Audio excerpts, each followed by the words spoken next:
한번 예를 들을게요. 네네. 친구가 만나기로 한 1시간 전에 오늘 못 만나. 이러고서 전화를 그냥 끊었어요. 네. 아무런 설명이 없었어요. 이랬을 때 어떤 평가들을 할 것인가에 따라서 다 다른 거죠.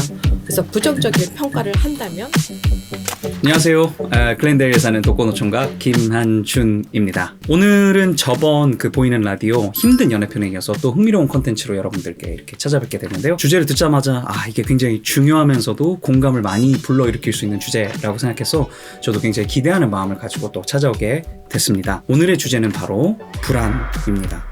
미국 불안증 및 우울증 협회 ADA에 의하면 불안 장애를 가지고 있는 미국 성인들이 거의 한 4천만 명에 이른다고 하네요. 그래서 그만큼 굉장히 흔한 정신질환이고 이제는 모든 현대인들이 겪을 정도로 세계적인 현상으로도 나타나고 있다고 합니다. 저를 포함해서 제 주변에 있는 친구들만 보더라도 불안을 안고 살아가는 사람들이 굉장히 많은 것 같아요. 그래서 도대체 이 불안이란 감정은 뭐고 또 불안 장애는 대체 뭐고 종류는 대체 뭐가 있는지 이번에 2번에 걸쳐서 불안에 대해 알아가며 그 해결책에 대해서도 함께 나눠볼까 합니다. 오늘 강사님은 크리스찬 라이프 코칭과 세미나를 통해서 우리의 영적, 육적 회복과 성장을 돕고 계시는 비영리 단체 마음공간의 최은희 강사님이십니다. 어서 오세요. 반갑습니다. 네, 안녕하세요. 반갑습니다. 네. 선생님, 제가 이제 막 불안에 대해서 막 얘기를 했는데요. 네. 결국 그 불안이라는 감정은 어떤 감정인가요? 이게 사람은 좀 늘 마음이 편안하고 행복해야 좀 정상인 것 같고 또 불안하고 좀 스트레스를 받고 있으면 뭔가 내 몸과 마음의 균형이 좀 깨진 것 같다고 느껴질 때가 많은데 그게 좀 맞나요? 네, 그렇죠. 불안은 여러 감정 중에 하나예요. 그래서 우리를 위험으로부터 지켜주기 위해서 꼭 있어야 되는 감정이 있고요. 생존을 위해서 반드시 필요한 경고 시스템이에요. 그래서 불안이 있어야지만 우리가 위험을 겪었을 때 상대를 보고 싸우거나 도망가거나 죽은 척 해서 그 위험을 모면하게 되는 것이거든요. 새로운 환경에 적응하거나 또 새로운 일을 수행할 때 적당하고 건강한 불안은 그 일들을 잘 수행할 수 있도록 그 대처 능력을 가질 수 있도록 해줘요. 그러나 그 불안의 정도가 너무 과도하고 극심한 공포가 일어나서 불안에 관한 행동장애가 일어날 때 그런 장애들이 지녀질 때 그때 불안 장애라고 합니다. 그러면 이 지나친 게 문제인 거지 불안 자체는 어떻게 보면 나쁜 게 아니군요. 그렇죠. 꼭 네. 필요한 거죠. 그러면 방금 이 불안의 정도가 과도해서 뭔가 이렇게 행동 장애를 일으킬 경우도 있다 이렇게 말씀하셨는데 네. 그런 거는 대체 어떤 모습으로 좀 나타날 수 있나요? 그리고 이 불안 장애도 뭐 좀 여러 종류가 있나요? 그렇죠. 이 장애는 불안 장애들이 이제 발병할 수 있는 연령대 순서대로 한번 짚어보도록 할게요. 이제 처음으로 제일 어렸을 때부터 일어날 수 있는 장애가 분리불안 장애예요. 분리불안은 이제 애착 대상을 잃어버릴까봐, 애착 대상에게 해로운 일이 생길까봐 지속적으로 과도하게 걱정하는 거예요. 그래서 그 애착 대상을 상실할까봐 멀어지는 것을 거부하는 거죠. 그러니까 떨어지는 것을 거부하는 거예요. 그래서 악몽을 꾸거나 이제 신체적 반응으로 두통, 복통, 메스꺼움, 또 토할 것 같은 구토 증상을 겪어요. 이 증상은 주로 이제 아동들이 겪고요.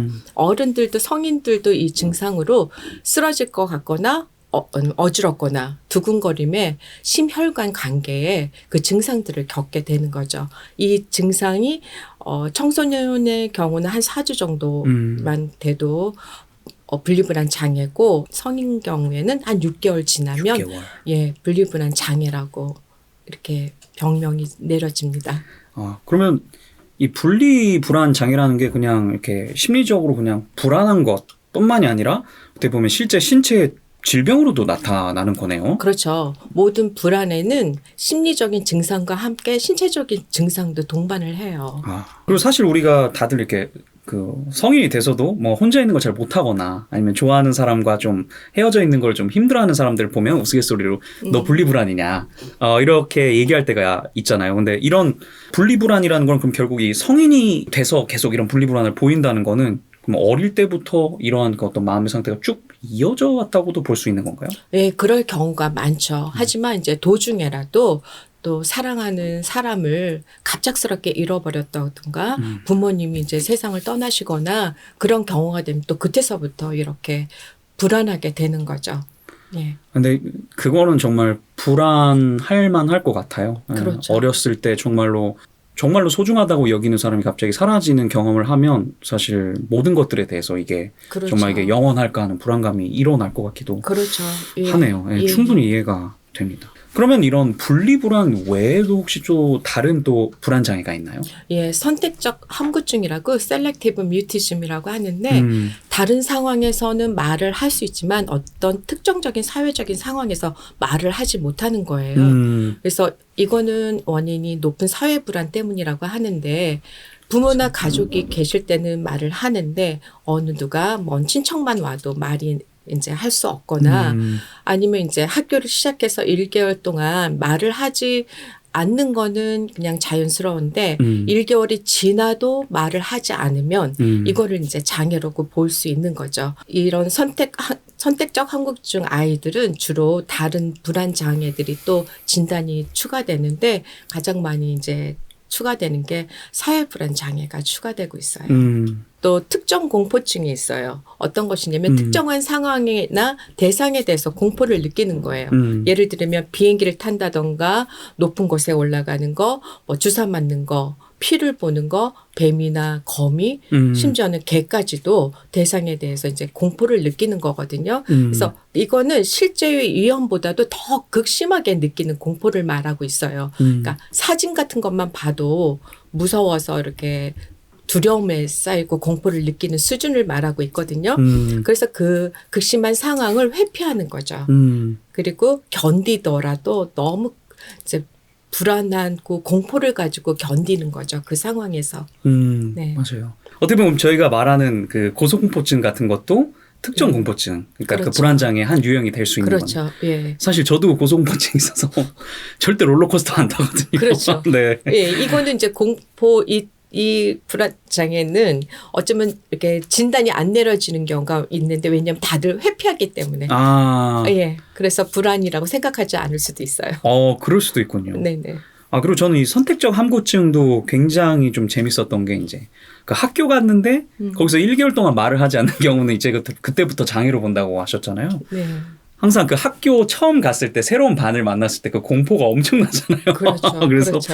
예. 이거를 근데 한 달 이상 하게 되면 이게 네. 장애로도 볼 수 있겠구나라고 하는 그런 게 굉장히 흥미로웠습니다. 네. 근데 이 선택적 함구증에 대해서 말씀하실 때 이게 높은 사회 불안 때문이다. 네네. 뭐 이렇게 말씀하셨는데 이 사회 불안 장애 혹은 이 사회 불안 이거에 대해서 조금 더 설명해 주실 수 있을까요? 예, 예. 사회 불안은 정상적인 부끄러움이 아니라 그 부끄러움이 사회적이나 직업적으로 주요한 기능에 영향을 미치는 수준을 말을 하고 있어요. 네네. 그래서 내가 미친다면 이렇게 사람들한테 어떻게 보일지 때문에 불안해 보이거나 약해 보이거나 또 어리석어 보이거나 지루해 보이거나 위험을 주는 상대로 보이거나 더러운 혹은 좋아하지 않을 만한 사람으로 보이는 거에 대한 평가에 대해서 너무 극심하게 두려워하는 거죠.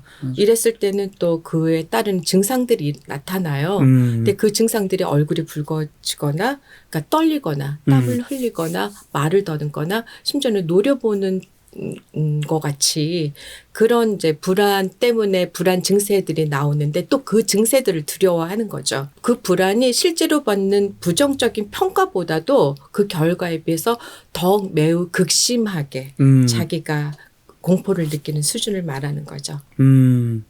어떻게 보면 그 사회 불안 혹은 사회 불안 장애라는 거는 그야말로 약간 사회적 관계 가운데서 다른 사람들의 시선이나 평가에 좀 극도로 예민하고 민감한 네네. 그리고 그런 걸 대부분 약간 좀 부정적으로 인식하는 것들을 좀 말씀하시는 거네요. 말하는 거네요. 그렇죠? 예. 그렇죠. 거기에 잘 적응하지 못하고 그러니까 다른 사람이 나를 어떻게 볼 것인가 그거에 대해 때문에 염려하고 두려워하는 거죠.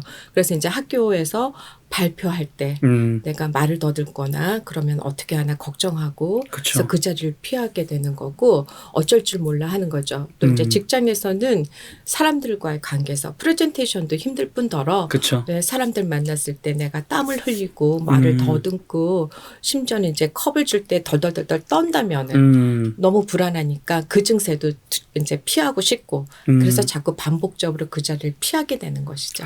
선생님 말씀 들으면서 생각해 보니까 사실 제가 지금까지 만나왔던 많은 사람들 중에서도 이런 좀 어려움을 겪는 사람을 참 많이 본 것 같아요. 네, 특히 그렇죠. 발표할 때 많이 떨거나 아니면 사람들 많은 곳을 뭐 피한다든지 뭐 그런 것들을 제가 많이 본 것 같은데. 근데 이런 불안장애를 겪게 되면 실제 가진 장점이나 실력을 정말 하나도 그 발휘하지 못하고 살아가는 모습들을 보게 돼서 좀 안타깝더라고요. 어떻게 보면 1대1로 만날 때는 참 그렇죠. 괜찮은 사람인데 예, 예, 예. 사실 어떤 그런 뭐 사회적인 관계 속에서 되게 힘들어하는 걸 보니까 참 마음이 안타까웠습니다. 예, 예. 사실 저도 좀 그런 면이 있었고요. 예, 예. 그 정도까지는 괜찮은데 이제 장애로 진단이 되었을 때는 주요 자기의 기능이 있잖아요. 학생이면 학생, 직장이면 직장인, 그거를 감당하지 못하는 수준을 거의 장애라고 하는 거죠. 예. 사회적 본분을 감당하지 못할 정도가 예, 그럴 때 장애라고 진단되어집니다. 되는군요. 예, 약간의 있는 거는 괜찮아요. 네. 그리고 우리가 잘 아는 요즘 많이 또 겪고 계시는 공황장애가 있죠. 공황장애. 예. 공황장애는 반복적으로 예측하지 못한 공황 발작이 일어나는 거예요. 그래서 극심한 공포와 함께 몇 분 안에 그 극심한 고통이 최고조에 이르게 되는 건데 심장이 멎을 것 같고 그 가슴에 통증이 있고 질식할 것 같고 그 어지럽고 쓰러질 것 같고 그래서 두통도 나오고 몸이 떨리고 발한이 일어나고 춥거나 또 이렇게 화끈거림도 일어나고요. 메스꺼움도 일어나고 감각 이상이 와요. 비현실적으로 느껴지기도 하고 또 이인증이라고 해서 나에서 내가 이렇게 분리되는 것 같은 느낌까지 오는 이러한 통제할 수 없거나 미칠 것 같은 두려움. 미칠 것 같은 두려움. 예. 죽을 것 같은 공포. 이런 증상들이 4가지 이상이 일어날 때 이제 공황장애라고 해요. 근데 문제는 한번 이제 발작이 일어나면 이 발작이 일어날 것을 지속적으로 두려워하게 되는 것이죠. 그래서 그 장소나 대인관계나 그걸 피하려고 하게 되는 거죠. 맞아요. 예. 근데 이제 기질적으로 나 또 이 공황 발작이 일어나기 전에 대부분의 사람들이 선행된 아주 극심한 스트레스 상황이 있었다고 그래요. 가족들의 죽음이나 아니면 자기의 질병이나 대인관계에서 갖는 스트레스 또 약물 부작용이나 여러 가지 중에 스트레스를 받았을 때 또 선행된 스트레스가 있었고 또 부정적인 정서성이라고 해가지고 이분들은 감정을 좀 부정적인 감정을 더 잘 느끼는 성향 그리고 또 불안에 대한 민감도가 있는데 불안증이 해로운 것이라고 믿는 그 경향이 있기 때문에 이런 요소들이 공황 발작을 일으키는 위험한 요소들이 된다고 얘기하고 있어요. 이 공황장애를 보니까 이게 어떻게 보면 정신과 신체가 정말 한꺼번에 너무 극심한 고통을 겪는 불안장애인 것 같아서 참 마음이 아프기도 하고 그리고 저도 개인적으로 공황 발작까지는 아닌데 그 미국에서 오래 지내다가 오랜만에 한국에 들어가서 그 한국 마트를 갔더니 사람들 간의 거리가 너무 좁은 거예요. 아니면은 그래서 그런지 뭔 때문인지 몰라도 되게 숨이 안 쉬어질 것 같더라고요. 예. 근데 그때 제가 느낀 게 이렇게 너무나 당연하게 여기는 숨 쉬는 행위가 이게 내가 컨트롤할 수 없다면 언제 내가 숨을 못 쉬게 될까라는 그런 어떤 공포, 불안함 이런 게 막 들더라고요. 물론 이제 밖에 나가서 바람 쐬니까 괜찮아졌는데 예. 그런 것처럼 진짜 이런 공황장애를 겪는 분들이 정말 그 고생이 좀 만만치 않을 것 같아요. 그렇죠. 예. 그래서 그 공황장애들이 겪으신 분이 또 겪을 수 있는 것 중에 하나가 광장공포증이에요. 광장공포증. 그래서 대중교통을 이용하거나 또 열린 공간이나 밀폐된 공간, 줄 서 있는 거 그런 데를 가는 것을 이제 피하게 되는 거죠. 그러니까 공황 발작 말고서도 혹시 언제 한번 쓰러졌다던가 낙상을 했다던가 이제 어른분들 같이 이제 뭐 실금을 했다던가 이런 정말 내가 감당할 수 없는 어떤 상황들이 일어났을 때 누가 나를 도와줄 수 없다고 했을 때 오는 공포증 때문에 그 어디 나가는 장소를 피하게 되는 거죠. 그럴 때 이제 광장 공포증이죠. 이것은 실제로 주어지는 위험에 비해서 공포와 불안이 더 극심한 거죠. 극심. 예. 이것도 그래요. 대부분 이제 장애들이 6개월 이상 자기가 그 영역을 피한다던가 6개월 이상 사회적, 직업적 다른 중요한 영역을 잘 감당하지 못하고 손상이 올 때 이렇게 장애라고 진단이 내려지죠. 정말 이게 되게 이렇게 들으니까 참 굉장히 흥미롭기도 한데 정말 이 겪는 분들은 어떨까? 많이 고통스럽죠. 왜냐하면 저는 광장공포증도 아니지만 그렇죠. 그 제가 처음에 미국 왔을 때 차가 없어서 그 집에만 있고 그리고 혹시 이제 내가 사고가 일어나면 나를 이렇게 챙겨줄 사람이 그때는 아무도 없어서 정말 두려워서 계속 집에만 있었던 경우가 있었거든요. 근데 그래요. 좀 그런 마음이 조금 이해가 될 것 같기도 해요. 네, 그럼 네. 이런 광장공포증 네, 혹은 네. 뭐 이런 공황장애 이런 거 말고도 또 다른 불안 장애들이 또 있나요? 그렇죠. 또 있군요. 범불안 장애. 범불안 장애. 예, 그러니까 범호랑이가 아니라 저는 generalized anxiety 네네네. disorder 해가지고 네. 지나친 걱정이 모든 면에서 있는 거예요. 모든 면에서. 네, 모든 생활에서 있는 거예요. 음. 그래서 수많은 일상생활에서 너무 불안을 느끼기 때문에 이 불안을 느끼는 날이 6개월 정도 동안 느끼지 않은 날보다 더 많을 때 그럴 때 이제 불안 장애로 진단이 되고요. 네. 또 이렇게 불안이 일어나면 안절부절하지 못하고 낭떠러지 끝에 서 있는 느낌? 그래서 쉽게 피곤하고 집중하기 힘들고 머릿속이 하얗고 또 과민성 근육장애, 수면장애 그랬기 때문에 사회나 직업적으로 주요한 기능에 아까 같이 말한 대로 또 많은 초래를 하죠. 손실을 초래하죠. 그런데 범불안 장애와 걱정은 미래에 초점이 맞춰져 있어요. 내가 사고 나면 어떻게 하지? 우리 애가 다치면 어떻게 하지? 이러는 미래의 사고에 초점이 맞춰져 있는데 강박사고가 있는데 강박사고는 좀 다른 거예요. 내가 생각하고 싶지 않은 생각이나 충동, 이미지가 저절로 떠오르는 부적절한 관념인데 내가 문을 잠그고 왔나? 그래서 다시 가서 문을 또 닫고 또 확인해보고 또 확인해보고 그런 것들은 이제 강박적인 사고라고 하죠. 이게 어떻게 보면 둘 다 굉장히 그 매사에 불안한 그렇죠. 어떤 느낌이지만 네. 사실 이게 미래의 초점이 다가올 일에 초점이 맞춰져 있는지 네. 아니면 현재 내가 하고 있는 어떤 일들에 대한 그 초점이 맞춰져 원치 있는지 않는 생각들. 원치 않는 생각, 부정적인 생각들이 드는지에 따라서 이게 조금 다르군요. 이게 또 신기합니다, 굉장히. 예. 그러면 지난 시간에 저희가 이제 그 힘든 연애편을 찍었었는데요. 이제 거기서 결국 힘든 연애를 하는 깊은 원인이 사실 우리 마음에 대해서 이렇게 잘 정리하지 못하는 그 어린 시절에 형성된 어떤 정서들이 많은 그 영향을 끼친다. 이렇게 저희가 배웠어요. 근데 이 불안이라는 것도 사실은 똑같나요? 그렇죠. 왜냐면 불안을 느끼는 정도는 내 과거의 경험으로부터 오기 때문이죠. 그러니까 같은 일이 벌어져도 어떤 사람은 극도의 불안을 느끼지만 어떤 사람은 약간의 긴장을 느껴요. 또 어떤 사람은 그건 아무렇지도 않은 거죠. 그렇기 때문에 각자가 느끼는 게 다 다른 거죠. 예. 근데 이 경험은 영유아기 때 양육자로부터 주어지고 이렇게 시작이 되어지죠. 주 양육자가 제때 잘 먹여주고 잘 먹여주면 이 세상은 안전하고 편안한 것이다 느껴지지만 만약에 양육자가 우울했거나 불안했거나 무슨 일이 있어서 너무 바빠서 그렇게 해주지 못했다면 아이에게는 불안하고 이 세상이 믿을 만한 곳이 되지 못하겠죠. 그런데 이제 그렇게 돼서 양육자와 안정적인 애착 관계를 맺었으면 내 안에서 긍정적인 내적 작용이 일어나요. 그런데 만약 양육자와 불안정한 애착 형성을 했다면 내 안에서 부정적인 내적 작용이 형성되죠. 부정적인. 네. 그래서 과거의 경험의 부정적인 요소들이 현재 일어나는 일이 미래에 부정적인 결과를 낳을 거라는 예측들을 하게 되는 것이죠.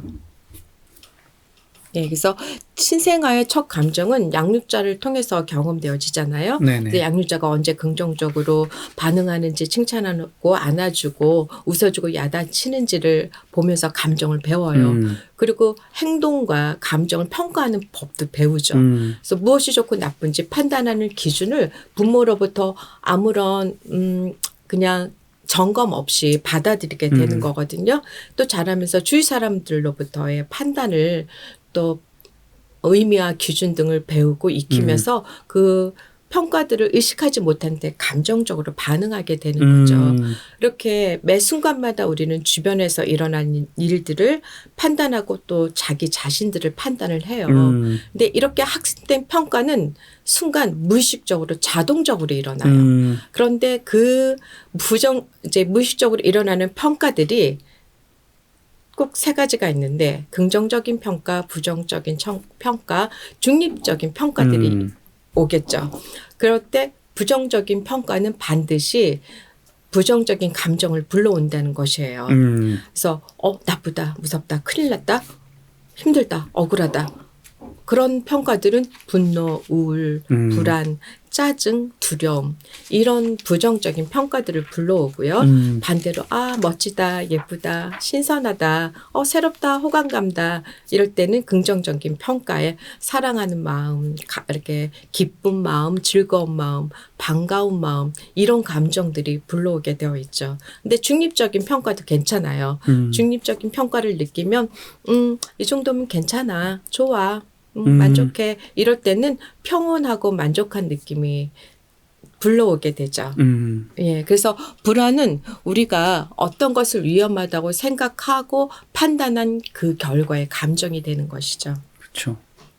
근데 이게 되게 재밌네요. 이게 양육자가 아이를 어떻게 대했는지에 따라서 무의식의 영역에 네. 그게 모든 일들을 매사에 긍정적으로 받아들일 것이냐, 중립적으로 받아들일 것이냐, 아니면 부정적으로 받아들일 것이냐가 새겨져서 어떤 그 생각이나 어떤 인풋이 들어왔을 때 나도 모르게 그렇게 생각하게 그렇죠. 되고 그게 만약에 부정적이고 이렇게 되면 이제 그 안에서 불안이 이제 생겨날 수도 있다. 이렇게 어떻게 보면 볼 수 있겠네요. 네네. 그게 자동적으로 일어나거든요. 네. 그래서 한번 예를 들을게요. 네. 친구가 만나기로 한 1시간 전에 오늘 못 만나. 이러고서 전화를 그냥 끊었어요. 네. 아무런 설명이 없었어요. 이랬을 때 어떤 평가들을 할 것인가에 따라서 다 다른 거죠. 그래서 부정적인 평가를 한다면 그렇죠.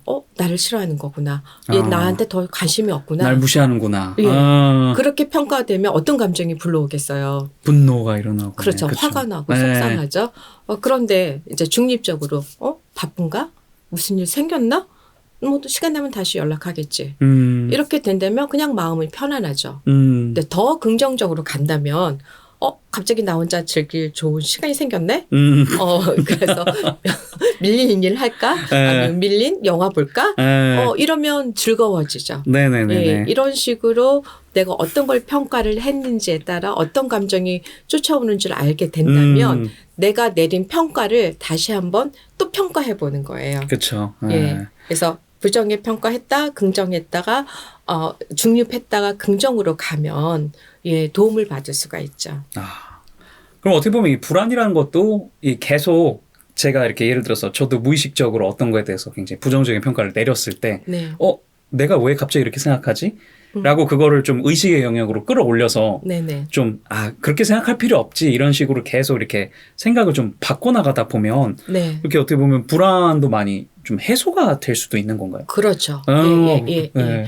불안의 그 감정, 내가 부정적으로 했던 판단이 또 긍정적으로 하면 그 감정이 쫓아오기 때문에 네네네. 그렇게 할 수 있죠. 그러니까 실예를 든다면 네네네. 제가 이 일을 하기 전에 불안했을까요? 안 했을까요? 불안하셨겠죠. 예, 불안했죠. 그래서 준비하면서 이제 부정적인 생각이 드니까 하기 싫다. 맞아. 누가 싫어요 누르면 어떻게 하지? 맞아. 네. 했는데 말이 꼬이고 잘못됐으면 어떻게 하지? 갑자기 불안한데요? 왜? 그러니까 피하고 싶고 안 네. 하고 싶죠. 근데 이제 중립적으로 생각해봤죠. 네가 지금 불안하구나. 걱정되는구나. 좀 조바심 나는구나. 그쵸. 이렇게 내가 내 자신을 생각했더니 좀 이렇게 중립적인 감정이 불러왔고 네네. 긍정적으로 내가 더 하기 위해서 그래 이 컨텐츠 보고 한 명만 도움을 받으면 됐지 뭐 이랬더니 더 편해지고 긍정적인 감정이 불러오게 됐죠. 네. 이런 식으로 자기 거를 자꾸 평가해보고 돌이켜보는 거예요. 네, 맞아요. 저도 사실 제 스스로가 범불안장애라고 느낄 정도로 막 일하면서 이제 내가 이렇게 한 것들이 이제 결국 미래에 이상한 그 결과를 초래하면 어떡하지? 이런 걱정들을 굉장히 많이 하는데 사실 그 일과를 다 마치고 너무 막 불안하고 막 힘든 마음이 되면 사실 저도 못 견디니까 뭐 기도를 좀 하는데 사실 좀 이렇게 엎드려져서 이제 이렇게 좀 기도를 하다 보면 사실 지금 말씀하신 것처럼 그 저 자신이나 저 자신의 일에 대한 어떤 부정적인 평가가 최소한 어떻게 보면 중립적인 평가로 넘어오게 네. 되는 것 같아요. 왜냐하면 그 앞에 이렇게 엎어져서 모든 걸 이렇게 고하고 있으면 그 모든 것들 그 밑에 깔린 무의식적인 감정은 날아가고 일에 대해서 약간 좀 그 있는 그대로 약간 보게 되는 그런 경우가 있는 것 같아서 이거는 굉장히 저한테 도움이 많이 될 것 같고 앞으로도 좀 많이 제가 불안할 때마다 좀 기도도 그렇고 기도를 못하는 상황에서는 좀 의도적으로 좀 의식의 영역에 끌어올려서 내가 무의식적으로 그냥 반응하고 있구나 이렇게 좀 생각을 해봐야 될 것 같습니다. 네. 또 선생님 정말 오늘 감사드리고요. 오늘 정말 불안 장애 여러 유형에 대해 함께 알아봤는데요. 우리가 이런 시간을 통해서 나누고자 하는 거는 단지 그냥 이런 문제가 있어. 너는 문제가 있어. 너는 불안해라는 거를 들춰내는 게 아니라 이 문제를 어떻게 하면 건강하게 직면하고 인식하고 또 바꿔나갈지를 함께 노력해 나가고자 저희가 이렇게 또 하는 거잖아요. 그렇죠? 그래서 이 남은 시간을 통해서 저희가 이 불안한 감정을 또 어떻게 다루고 또 개선해 나갈지도 또 함께 배우고 깨닫게 되기를 기대하도록 하겠습니다. 감사합니다. 예, 감사합니다. 네. 기독일보 유튜브 채널은 건강한 크리스찬이 되기 위해 필요한 영의 양식, 육의 노력들을 함께 해 나가고자 합니다. 육의 노력의 시작은 구독과 좋아요인 거 아시죠?